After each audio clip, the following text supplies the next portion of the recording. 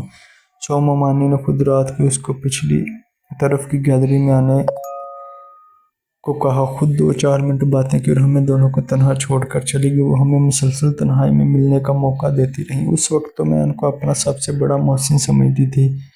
اب زندگی کے اس موڑ پر احساس ہوتا ہے کہ وہ تو میری سب سے بڑی دشمن تھی۔ وقت گزرنے کے ساتھ ساتھ ہمارا تعلق گہرا ہوتا گیا۔ سچ کہتے کہ ایسا تعلق زیادہ دیر پر چھپا نہیں رہ سکتا۔ میرے بھائی نے 1-2 بار جب ذیشان کو ماموں کے گھر سے نکلتے دیکھا تو انہوں نے ممانی پر شک کیا۔ جب میرے بھائی نے ان سے پوچھا کہ یہ پڑوسی لڑکا کیوں تمہارے گھر آتا ہے تو انہوں نے الٹا وار کر دیا، طوفان کھڑا کہ تمہاری اپنی لاڈلی بہن کے اوپر الزام مجھ پر لگایا جا رہا ہے۔ اس بات کو ثابت کرنے کے لیے ممانی نے مجھے گھر پر بلا لیا۔ مجھے اور ذیشان کو معاملے کی خبر نہ دی۔ جب ذیشان مجھ سے ملنے آیا تو بھائیوں کو ممانی نے خبر کر دی۔ وہ تو میرے بارے میں ایسا سوچ بھی نہ سکتے تھے اور نہ ہم ہی سوچ سکتے تھے کہ یہ خاتون ہمیں یوں رسوا کرے گی۔ میرے بھائیوں نے ذیشان کو پکڑ لیا اور خوب مارا اور مجھے بالوں سے پکڑ کر گھسیٹتے ہوئے گھر لے آئے اور مارا۔ میں جانتی تھی کہ میری باری ہے، مار کھاتی رہی۔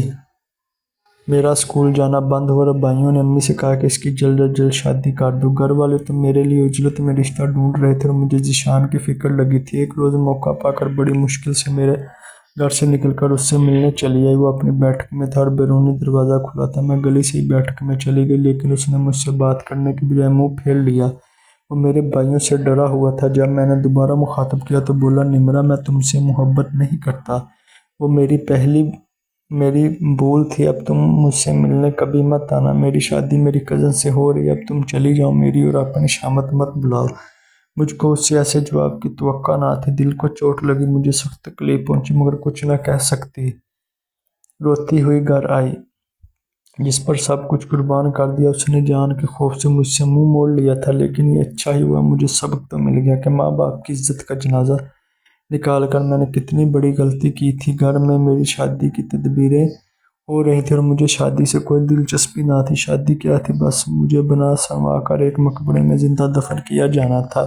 دولہا میرے والد کی عمر کا تھا جس کی بیوی وفات پا چکی تھی۔ والدہ اور والد دیکھتے رہ گئے اور جن بھائیوں نے اپنی عزت پر آنچ آنے کے خوف سے میری شادی کرائی، شادی کے 10 برس بعد میرا شوہر دمے کے مرض سے وفات پا گیا۔ جوانی میں بیوہ ہو گئی، شوہر کی کافی جائیداد تھی، مجھے بھی حصہ ملا۔ میں نے دوبارہ شادی نہ کی، اب شادی کی خواہش ہی نہ رہی تھی۔ مجھ کو کم سنی میں ایک غلط عورت کے گھر رہنے کی بہت بڑی سزا ملی۔ آج بھی سوچتی ہوں کہ میری اس بربادی میں کس کا قصور تھا، میری والدہ کا جنہوں نے مجھے غیر عورت کے سپرد کیا یا اس عورت کا جس نے مجھے اپنے ڈگر پر چلایا اور حفاظت کرنے کی بجائے مجھ کو تہہ دامن کر دیا اور رسوا بھی۔ اگر آپ لوگوں کو میری کہانی پسند آئی ہے تو کمنٹ سیکشن میں اپنے رائے کا اظہار ضرور کیجیے، اور اگر ابھی تک آپ نے میرا چینل سبسکرائب نہیں کیا تو میرے چینل کو سبسکرائب کر لیجیے گا۔ شکریہ۔